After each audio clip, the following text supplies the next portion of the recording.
Chess is a game of deep strategy, subtle planning, and sharp calculation. While tactics may win a battle, strategy determines the war. To succeed in chess, a player must not only master the basic rules and tactics, but also develop a long-term vision, learning how to position pieces, coordinate attacks, and plan ahead with purpose. At the heart of every strong chess strategy is the control of the center of the board.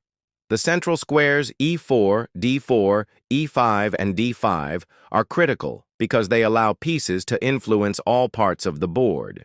A piece placed in the center can reach more squares and exert pressure in multiple directions. That is why opening principles always emphasize developing central pawns and supporting them with pieces. Central control isn't just about grabbing space.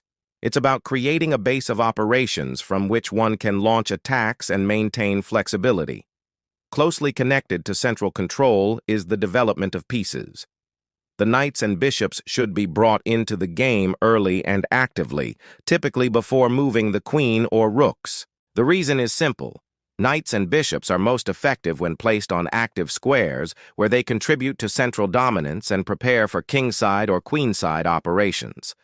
A common mistake of beginners is moving the same piece multiple times or focusing too much on pawns, which wastes time and delays the harmonious development of the whole army.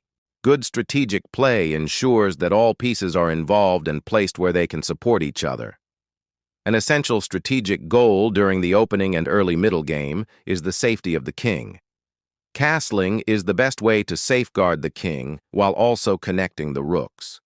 Most often players castle kingside, which requires only minor piece development. Keeping the king in the center for too long can be dangerous, as the center usually opens up due to pawn trades and tactics. A successful strategy always considers king safety, even while planning offensive operations. Launching an attack with your own king exposed is a risky gamble, and strong players avoid it unless the position justifies the danger. As the game transitions to the middle game, the focus of strategy shifts from development to creating and exploiting weaknesses. Weaknesses can take many forms: exposed kings, weak pawns, poorly placed pieces, or vulnerable squares. The skilled player is always alert to the possibility of provoking such weaknesses in the opponent's camp while avoiding them in their own. For instance, if a player pushes pawns aggressively without support, they may leave behind weak squares that can be occupied by enemy pieces. Understanding the long-term consequences of pawn moves is a hallmark of strategic play. Unlike pieces, pawns cannot move backward, so every pawn move should serve a purpose.